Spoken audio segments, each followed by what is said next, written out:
Bom dia. Professores denunciam abandono em escola do município e decidem protestar. Bebê levado pelo pai é encontrado em São Luís. No estúdio, vamos falar sobre as mudanças climáticas no estado. E mais futebol, 2 jogos decisivos acontecem hoje pela semifinal do Campeonato Maranhense. Hoje é 22 de abril de 2015, dia do descobrimento do Brasil, e o Bom Dia Maranhão já está no ar.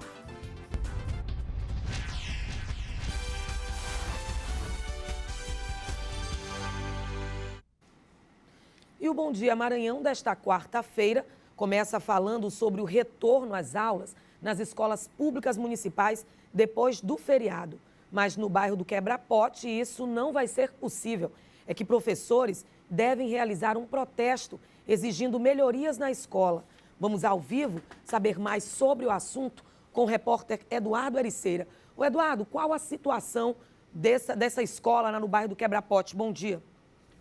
Olá, muito bom dia, Eliene. Bom dia a todos que acompanham o Bom Dia Maranhão. A situação é muito crítica, viu, Eliene? Principalmente por conta aí da questão estrutural. Segundo os professores da UEB, que é a Unidade de Ensino Básico, professora Rosilda Cordeiro, que fica no bairro do Quebra-Pote, a escola está sem portas, sem janelas, tomada pelo matagal, falta de material didático, quer dizer, não tem a mínima condição de voltar às aulas no dia de hoje. Vale lembrar que essa situação, essa realidade, infelizmente, é de muitas escolas aqui da capital São Luís, na zona rural, na região da zona rural, onde está localizado o bairro do Quebra-Pote, essa escola, a situação é ainda pior. Pois é, esse protesto está previsto para começar aí daqui a pouco, às 8 horas da manhã. Também haverá um outro protesto nesse mesmo horário, também essa é a previsão de professores da UEB Dom Delgado, que fica no bairro da Vila Cascavel, na área do São Raimundo também. Então são 2 protestos que serão realizados por professores hoje da rede municipal de ensino, pelo menos essa é a previsão. Esses 2 protestos, inclusive, a situação é tão caótica dessas escolas que devem contar aí com o apoio de pais e também alunos que devem se juntar aos professores para realizar essa manifestação, cobrando, além de melhor estrutura nas escolas, nessas 2 escolas também, a questão da segurança, que isso já foi inclusive denunciado, segundo os próprios professores, à Prefeitura de São Luís, para que o governo do estado tome uma providência em relação à questão da segurança e a Prefeitura de São Luís tome uma providência em relação à questão da estrutura das escolas. Pois é, estava previsto para começar as aulas hoje, não vai ter início por conta desses protestos, pelo menos nessas 2 escolas, e vale lembrar que na semana passada o Ministério Público, o promotor da Educação, Paulo Avelar, acompanhado aí com representantes do sindicato, dos professores da rede municipal de ensino, realizaram aí uma vistoria no depósito mantido pela CEMED, pela Secretaria Municipal de Educação, e lá foi encontrado ônibus novos, quatro ônibus novos que poderiam estar circulando, ajudando aí esses alunos, principalmente da zona rural de São Luís, material didático e vários outros materiais embalados novos que não estão aí sendo utilizados por professores e alunos. É com você, Eliene. Revoltante, viu, Eduardo? Revoltante essa situação. Obrigada pelas informações, bom dia, bom trabalho para você. E em Imperatriz, um terreno abandonado já se transformou em um lixão e tem causado muita dor de cabeça para os moradores. O problema mora bem em frente à casa do seu Agripino. Esse é o cartão postal de manhã quando eu levanto. Mas as reclamações não param por aí. Nesse terreno é possível encontrar sofá, pedaços de um guarda-roupa, isopor. Além do perigo ambiental, o terreno com o lixo acumulado também tem causado dor de cabeça. E ninguém tira, ninguém limpa. Meu filho já teve febre, já teve uma virose. O barranco de lixo já está se misturando com o esgoto e invadindo a rua, o que preocupa ainda mais os moradores. De acordo com o Código de Postura do município, qualquer terreno baldio localizado na área urbana da cidade, como este daqui, deve ser murado. O proprietário que desobedecer essa determinação pode ser notificado sob pena de multa. Mas o que deu lugar ao muro foi essa cerca improvisada feita de restos de madeira, sem contar do mato alto. De acordo com os moradores, o terreno há mais de 8 anos está na mesma situação e que o proprietário praticamente abandonou o local e nunca mandou fazer a limpeza. Já limparam uma vez, nunca mais limparam, não. Além de tudo isso, toda a vizinhança é obrigada a conviver com o mau cheiro. E a seguir vamos falar do tempo e das mudanças climáticas no estado. E mais futebol, 2 jogos decisivos acontecem hoje. Agora são 7h40. O Bom Dia Maranhão volta já. Você vê imagens aí da movimentação na Avenida Beira Mar, em São Luís.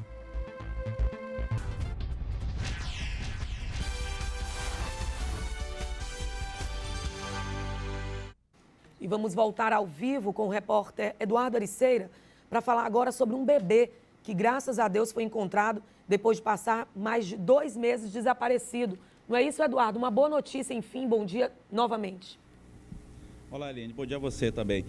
Pois é, depois aí de dias de transtornos aí, muito medo, preocupação aí, terminou com um final feliz. O bebê acabou sendo encontrado, o bebê de 1 ano e 7 meses, que estava desaparecido, como você disse, há 2 meses, foi encontrado na noite de ontem no bairro do Quatraque. A polícia chegou até o bebê após a denúncia de um vizinho da casa onde estava o garoto. Identificou Brênio Bruno Lira, pai do bebê, que foi preso em flagrante por sequestrar o próprio filho. O bebê foi levado pelos avós paternos durante uma visita a Luciana Carvalho dos Santos, que é mãe da criança, no dia 12 de fevereiro, no município de São Bernardo, a 260 quilômetros da capital São Luís. O pai não podia buscar a criança devido a uma medida protetiva com base na Lei Maria da Penha, logo depois do fim do casamento de 3 anos. Após a prisão do pai, ele foi encaminhado ao plantão do Quatraque.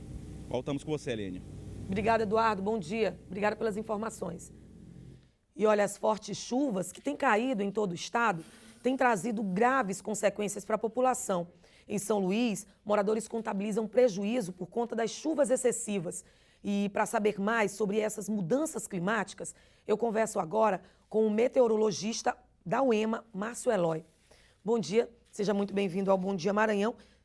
As pessoas costumam falar que está chovendo mais, chovendo muito. Essa chuva, ela é realmente em excesso, Márcio? Bom dia. Bom dia, Eliane.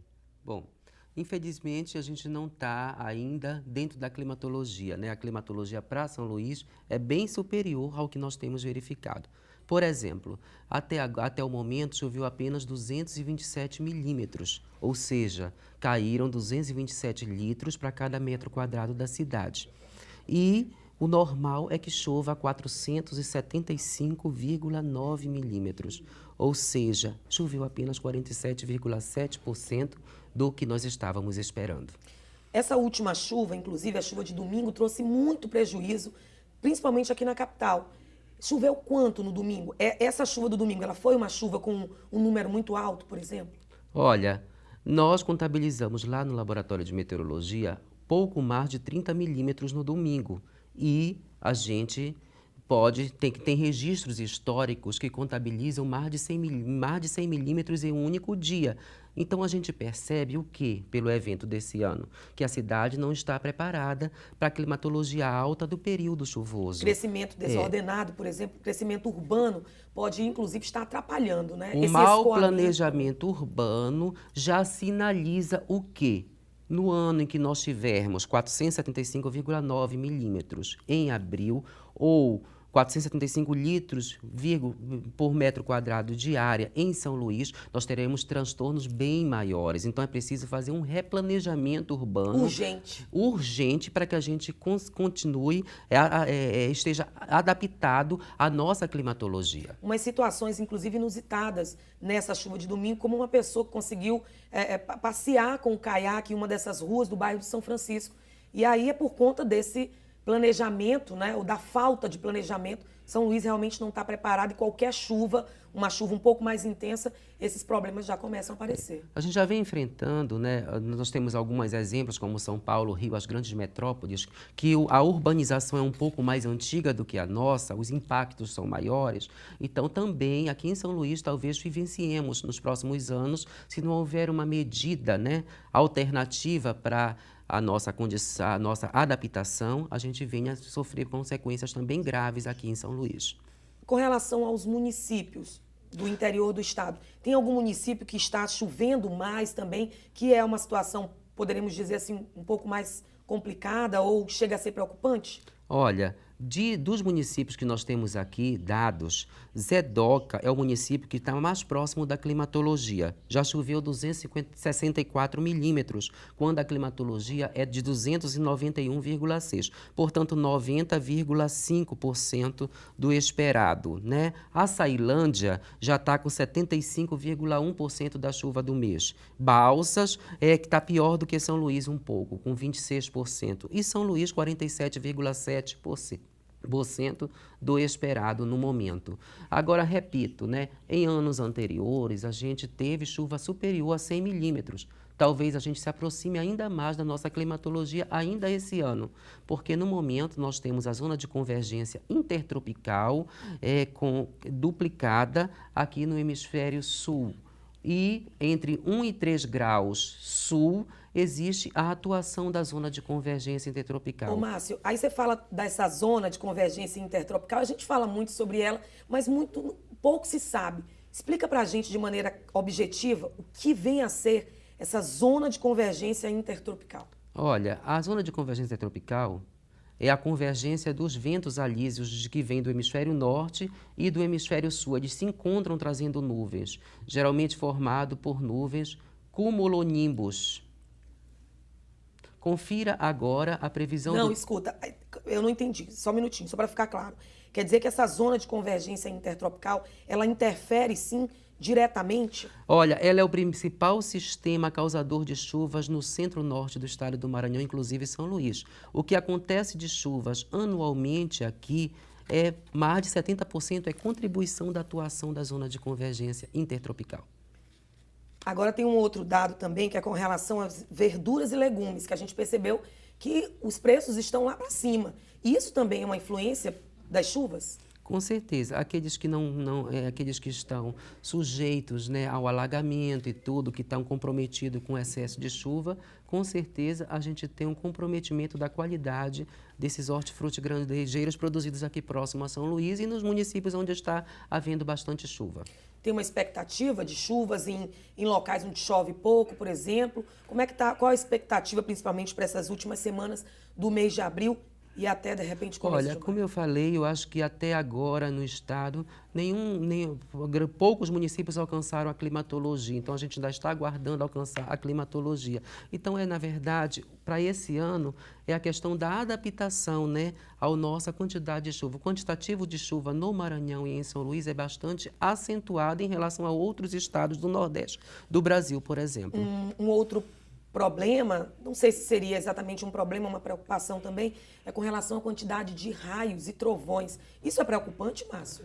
Olha, isso é uma atividade comum, já que a zona de convergência intertropical, ela tem agregada muitas nuvens cumulonimbus. E cumulonimbus são as nuvens associadas, né, à turbulência, na navegação aérea, à chuva forte, grande intensidade, a rajadas de ventos intensos e a trovoadas. São nuvens que conseguem se eletrizar e causar as descargas elétricas. Márcio Eloy, muito obrigada pela participação, pelos esclarecimentos. Você continua aqui com a gente, porque a gente aproveita para ver como é que está a previsão do tempo na capital e no interior do estado. Olha, no litoral do Maranhão, a previsão de muitas nuvens, com pancadas de chuva a qualquer hora. Nas demais áreas, a chuva é isolada entre o final da tarde e a noite. Vamos ver como é que ficam as temperaturas. Em Itapecuru, Mirim, Bacabal e Barreirinhas, a máxima é de 32 graus. Em Barra do Corda, Imperatriz, a máxima é de 35 graus. Em Caxias, Barão de Grajaú, a máxima é de 34. E em São Luís, observem, mínima de 23 e máxima de 31 graus. E a seguir, futebol. 2 jogos decisivos acontecem hoje pela semifinal do Campeonato Maranhense. Agora são 7h52. O Bom Dia Maranhão volta já.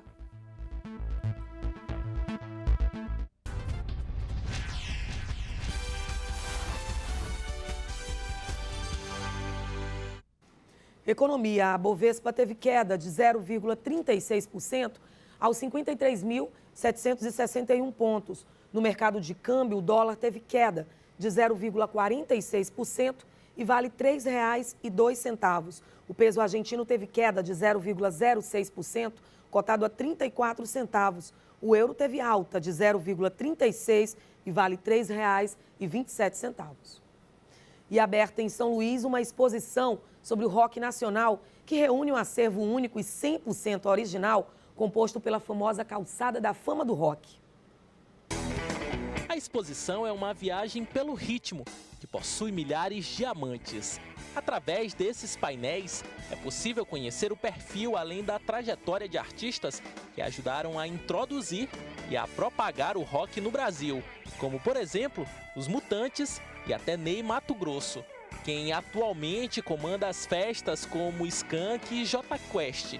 Tem ainda os representantes do rock mais pesado, como o Sepultura, e aqueles jamais esquecidos pelo público, como Cazuza e Cássia Eller. De muita proximidade, eu nem estava sabendo, aí eu tô olhando agora, eu tô achando o máximo. Há também esses blocos que revelam uma grata surpresa, a marca das mãos de integrantes de grupos amados pelos brasileiros, como o RPM e o Roupa Nova, além de cantores como o Guilherme Arantes. Outro detalhe que chama bastante a atenção nessa exposição são as guitarras autografadas por artistas consagrados do rock nacional.